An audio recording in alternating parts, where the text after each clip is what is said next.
Hi, I'm Elisabeth Dawson, and you're watching our show, Ways to Love Your Money. And we have a wonderful guest here that I personally know. This is Mr. Sunny Kumar. Thank you for joining us today, and we'd love to hear a little bit about what you do and how you help people. Great, thanks for having me. Yes. My name is Sunny Kumar. I'm a wealth mortgage banker with U.S. Bank. I've been there for about 3 years, and I've been in lending for about 13 years now. We just really do our best to connect with our clients, regardless of wealth tier. Okay. And my specific goal is to work within our wealth management team to complete mortgage transactions that can be purchases, refinances, and that's up to 1 to 4 units is considered residential. Sure. And I think when we talk about that, because that's a big topic today, 1 to 4 units, and how much people have to actually put down on whether it's an investment property or not, but it's a little bit different than commercial, right? Absolutely. So a little bit less requirements, but they still have to have some requirements, right? That's right, and it does vary. There's different occupancy ratios as well as large amounts of loans versus smaller loans. So it does vary. Is there a cutoff with how many loans they can have for units in California or across the board? It's more of an investor guideline. Okay. So it depends on, again, the specific scenario. Most lenders will keep it under 8 investment properties, and that's kind of following Fannie, Freddie, their guidelines. Okay. But it does kind of vary depending. And then when you work with our wealth team, sometimes we're able to be a little bit more creative in that regard too. That's good. Well, I know that interest rates have been coming down from the Fed side, but we were just talking before off camera that you had said that you would think that interest rates would be coming down further with mortgages, but it's not really having that effect yet. It's true. It's very volatile right now. Okay. The reason why rates are so low is because of some of the domestic reports that we're getting, but also some of the geopolitical things going on internationally as well. So it's really hard to follow as to how long these trends are going to continue.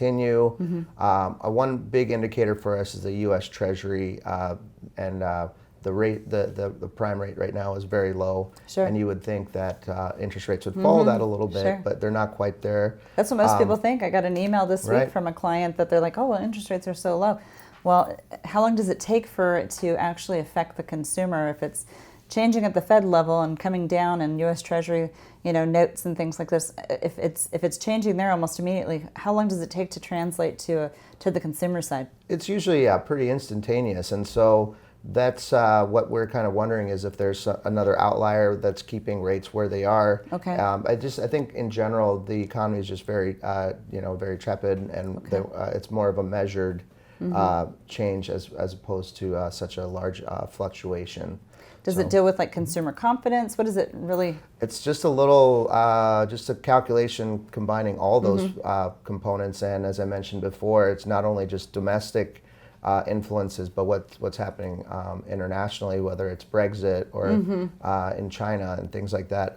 Those are also big factors because international investors will put money into the Treasury, which as a byproduct will also lower our rates. And so it's what I've been telling my clients and people that are reaching out is it's hard to say if the rates are going to continue to get lower, but I do think that they will be low for the for the coming months just because of just the ongoing as I mentioned, Brexit is coming due end of October, which most people are feeling that's not going to be a final conclusion to that, and so. I think that's just keeping everybody there. I've even been hearing something about LIBOR not even really being looked at too much going forward in the future, or something's changing there.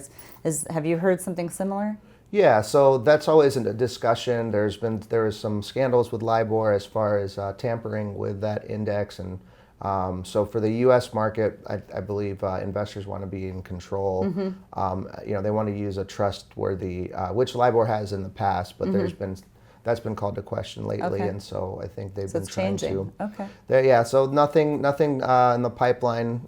There's always speculation, but that was something that was mentioned recently as well. Okay, and I know there's some news about Fannie Mae and Freddie Mac trying to become, independent, let's say, from the government now, and become, let's say investor-based, and kind of raise capital to move that in that different direction.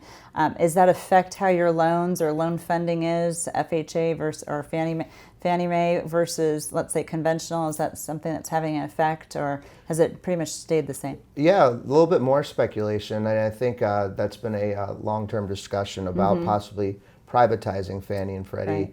Right. They haven't been government backed for very long. They've had a bit of a short history, but it's been there to to be there for a benefit to the consumer, and there's been a little bit more regulation by the government there. And so, you have your different factions that would prefer that type of influence be privatized. And so the reverberations, the critics say that rates may increase as a result of it because now you're privatizing it and there's no real reason to keep rates low in that regard. But it's, again, something that really hasn't affected us lately. Or recently, and it's hard to say if it's going to affect us anytime soon. And those are programs that are really better, correct me if I'm wrong, but better for first-time home buyers. Is that accurate to say? They definitely are, because it's more mandated based off of the loan amount. And so typically, just to use rough numbers, anything under $485,000 is considered Fannie Mae, Freddie Mac. And they do allow, there's more products available with 5% down. Sure. Down payment assistance programs to back those, and that also works in conjunction with FHA. So those are just monetary wise, they are going to be faced towards the first-time home buyers and things like that. But not to say the jumbo programs. Obviously, when you have a little bit more loan investment as a bank or an investor, you want the consumer to have a little bit more hair in the deal, as they say. So they want to make sure that even with the U.S. Bank's programs, we can put as little as 10% down on the jumbo product. But on the first-time home buyer side, the Fannie, Freddie options do provide smaller down payment options. Okay. And so from, let's say, a 30-year fixed perspective right now, what are the rates coming down to now, let's say, for something conventional or something under that $485,000 mark? Yep. So they are, again, there's a lot of adjuster-driven requirements. What's your FICO score? What's your loan to value? The occupancy, if it's an investment property, primary residence, second home. So for your basic consumer, they're just trying to refinance their primary residence.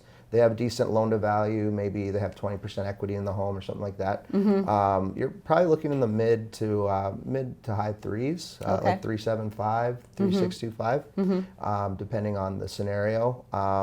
And we always want to make sure that we're quoting both the note rate and the APR. Sure. And we have clients that'll bring in quotes like we're getting a much lower interest rate, but that's something that we're always conscious about, that we want to balance the lowest loan amount, the lowest interest rate, but also make sure that we're not charging, gouging them with fees, as some lenders out there tend to do. And so that's something that I always tell my clients to make sure that when you're getting a quote, make sure you're judging it apples to apples. Right.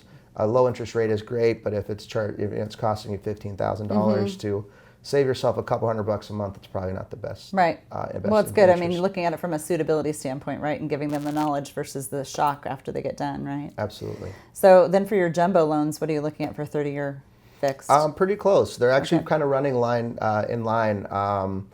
And that's what I mentioned off camera, is that I've thought usually the jumbo rates tend to be a little bit lower than the conforming rates, and therefore, and it's not just U.S. Bank, it seems that the larger banks are kind of following suit to Fannie Freddie, given, again, this tumultuous time, not knowing where rates are going to go. Sure. And it also becomes a volume issue for banks. They want to make sure that if we're offering you a rate, it's not going to take us 6 months to complete that transaction. Sure. Because as many have gone through the transaction, it's a very involved process. That there's a lot of obstacles and pitfalls that we try to help you through. But we want to make sure, I think that's the biggest concern, I think, is turn time. We want to make sure that the product is being delivered to the customer within a reasonable time frame. That's good.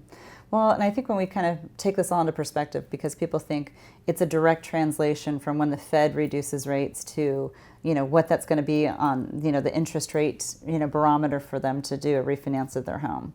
And I know that there's always a different rate usually for a cash out refinance as well. So that's usually a little bit higher. Am I accurate with saying that? Yeah, for the most part, and we can kind of compartmentalize this too. Fannie, Freddie, there's a little bit of a higher adjuster to take cash out. So if your loan amount's at 485 or lower, you're going to be paying a little bit more of a premium for cash out.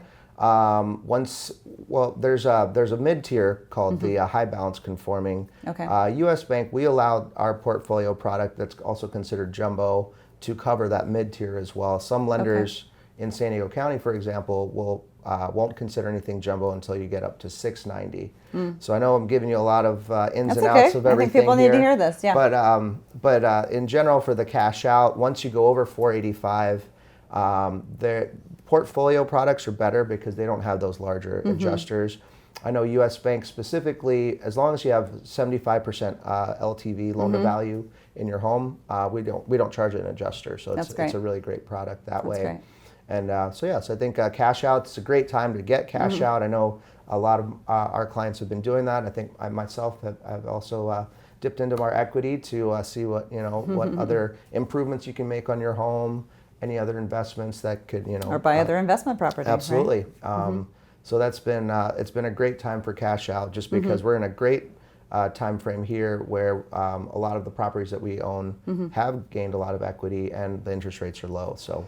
Well, and one thing, because it's very unique to U.S. Bank, and that's these, a lot of people get a home equity line of credit, but the interest rate, fluctuates and floats. So when interest rates are low, it's not so bad. It's when interest rates start to creep up, right? Correct. But what you have very unique is you have like a 20-year program that locks into the payment, payoff for 20 years. It's not just a floating rate and it's a fixed rate.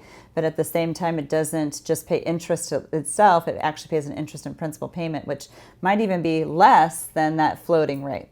Exactly. Can you talk a little bit about that? Yeah, there's various equity products that we offer. I think you're mentioning the fixed rate option that we have. It's amortized anywhere from 20 years to a 30-year option as well. Okay. So it's just like a small second mortgage in that regard. And with that, you're able to pay it off. It's amortized and it's paid off in a timely manner. So that, and then on the flip side, we also do offer a traditional home equity line. That one is actually a little bit more aggressive because it's interest only, but we don't have any prepayment penalties in the sense that you could always pay it down to zero, and as long as you're not having a balance, you're not paying any interest on it. So it just depends on your level of flexibility and what your goals are. Well, I think that those are tools that people need to know about. Absolutely. And it's sometimes not just about getting cash out, but it's having a purpose for what we need to do, right? So people may want to get in touch with you. How do they get in touch with you? They can either call us at the show, absolutely, or they can actually reach out to you. How do they reach out to you? Absolutely, I always have my phone available to me. I feel like it was vibrating while we're doing this interview right now. But yeah, my phone number is 619-823-2311, which is my direct number. And then via email, my U.S. Bank website. Those are all options that we're looking at and available to take any questions or concerns. Well, we appreciate your time. I think this is a conversation that people need to hear, especially when they're hearing, the Fed is going to probably reduce interest rates again another 2 times this year. How does that translate to the person, right? Because they're all rushing to the bank. Well, they might have a little bit of time here. They don't have to, completely jump ship into that. But what I think is very interesting is that you're not really seeing it translate into rates as much as people think it is. So get an analysis, get some kind of knowledge before they actually, dip their full feet in the water versus just a toe. Yeah, we always get loan estimates from XYZ lenders, and just we want to make sure that the consumer is getting the best deal, and that's the best way to do it is have that conversation and kind of conclude that way. Well, we want to thank Sunny for being here today because I think this is some great insight that people need to hear. Please let us know your feedback, and if you want to get in touch with Sunny, if you didn't get his number, please reach out to us at 619-640-2622. We'll definitely get the two of you in contact. But again, get that analysis done. Look at what your options are because it might not make sense. Just like Sunny was saying, there might be fees or points or something like that maybe wasn't part of the equation that you got a quote about. But he wants to give you kind of full clarity on this. So again, we want to say thank you. I'm going to say stay tuned because I have a little story to talk to you about in a few moments. And it's been a pleasure to have you. A pleasure to have you, Sunny. And, thank you. And stay tuned. We'll be right back.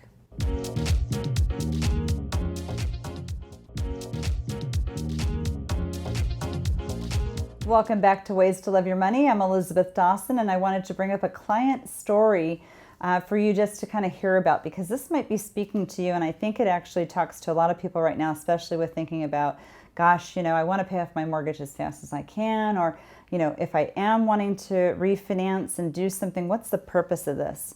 So this particular client scenario, which is a really interesting story, this is a doctor and his wife, and she's a student still, but they're in their mid-40s, and they have a condo that's worth about $750,000.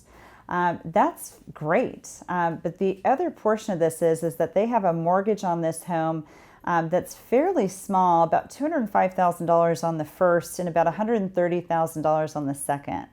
So what they're paying combined is roughly, $3,850 per month. So very expensive debt for what it is. But the bigger cost, which just happens to a lot of people out there, is that they live their lifestyle so much that they're always having a relationship with credit cards.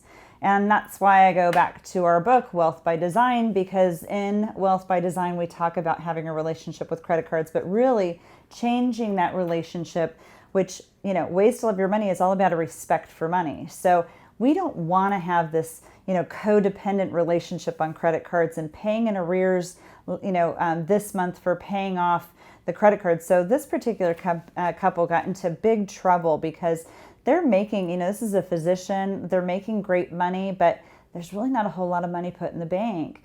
And their biggest problem is that, yes, they were paying off the credit card each and every month, but then it finally started to catch up with them. They were overpaying for things on credit, which was a big problem, and now they're ending up with $131,000 worth of credit card debt that they're not being able to pay off every month. And they're basically paying more than $10,000 a month to this bill for these 3 different credit cards. So my strategy or scenario was, well, if we can get a better relationship and we can get a commitment from people not to actually use their credit cards, but to work within their means of their lifestyle and not have this fear of, oh my gosh, I'm never going to get out of this credit card debt. It's about reeling it all back in. So our suggestion was this. What if, we have a lot of equity in this home at $750,000. Again, this is a couple that's paying a lot of money to tax, and they really haven't had a great relationship with their cash flow. So our suggestion here, and this is one that they took, was take out about a $450,000 loan to combine their first and their second, and then add in the credit card debt, which is not everyone's wish list to do, but it's the difference of cash flow. So think about this. They were spending $3,840 or $3,850 per month just on the 2 mortgages, plus another $10,000 to credit cards each and every month. So almost $14,000 a month. With the refinance alone, the refinance actually at, let's say, 4%, but we just had Sunny on the show, and he said anywhere from 3.5% to 3.8% is what people can get today. They're still under that conforming rate of $485,000 because we're just looking at about a $450,000 mortgage. So we know that they're going to actually get a better rate on this mortgage than what I'm even quoting. But the principal and interest payment now for $450,000 is right around $2,100 a month, not including their property taxes because they don't have their property taxes impounded now. That's now going to be a cash flow savings of just about $12,000 per month. Think about it. Cash flow savings of about $12,000 per month. Now, if you have that kind of savings when you actually do a refinance, I can't tell you how many times, almost 100% out of 100%, that people will tell me, well, I'm saving that much money. I had someone in recently and they said, oh yeah, we refinanced and we're saving $800 a month. Well, fantastic. Where are you saving it? And it's that same dumbfounded look I get from every single person. They say, well, what do you mean? Well, you just absorbed it into lifestyle. Think about now the increase in the mortgage interest deduction that you just lost because you refinanced. Now your payment is lower and you don't have deductions. Well, in this scenario, if you could save anywhere from $800 to $12,000 a month, Now I want you to save it. Chapter 5 in the book, by Wealth by Design, by me, okay? Chapter 5 is all about the wealth recovery account. Every dollar that you find, you want to set up a wealth recovery account that actually where all this cash flow savings is going to go back. Because if you have a cash flow problem, or you have a savings problem, or you have a retirement savings problem, well, let's find the money to put those things where they need to be and recover the wealth that financial institutions, lifestyle, banks, government have been taking away from you for so long. Recover those dollars and see what you could actually recover in accumulation if you save that money yourself. So our numbers here were, for them it was about $144,000 per year. And we just kind of did this for the next 21 years to get them to age of retirement at a 5% growth, which is fairly conservative. That's a loss of wealth of about $5.2 million. So I asked this question to people. How much of that $5.2 million do you want to recover? Most everyone says unanimously 100% of it. Now it comes to the discipline. Are you going to save all of it? Are you going to save part of it? Or are you going to save none of it and let these financial institutions continue to take advantage of you? So ask yourselves those questions out there, because just like this couple, it's been an epiphany for them. They are very intelligent people. They thought they should have figured this out themselves. But again, you need a proper financial advisor, a proper financial coach, a fiduciary to help you with every financial decision that you're making in your life. Do that cash flow analysis, that budget that most people don't live on anymore, but find out where all these dollars are missing. And you need someone that's a proper professional advisor to help you out with that. So if you want a cash flow analysis to find out how much money we can help you find, this couple right here was over $145,000 per year. I mean, this is significant stuff, people. This is wonderful. If we can actually recover even $20,000 per year for you, wouldn't you want to know about it? It's one of those things. If you want to know about something that turned out not to be true, do you want to find out when you're in retirement and you can't do anything about it? Or do you want to figure it out right now? Make a difference, make a change now.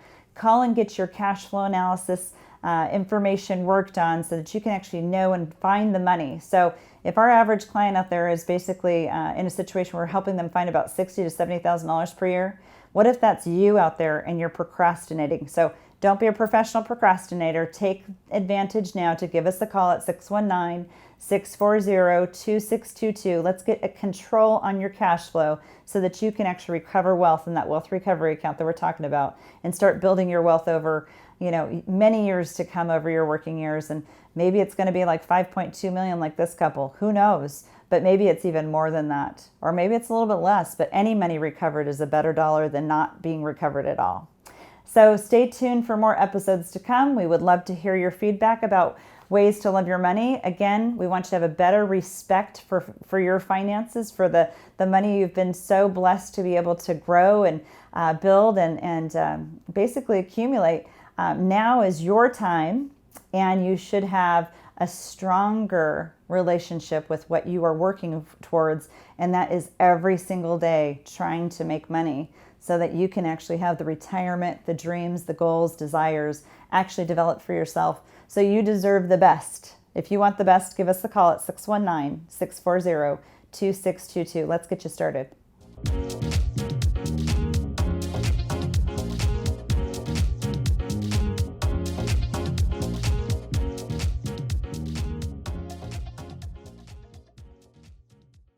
The information provided in this show is for informational and educational purposes only. This show is not investment advice, nor is it intended to address the financial needs of any particular viewer. The opinions expressed on this show are not intended to be an endorsement of any particular investment strategy or service of any other kind. You must make an independent decision regarding investments or strategies mentioned throughout the show. Before acting on information in this show, you should consider whether it is suitable for your particular situation and strongly consider seeking advice from a financial advisor.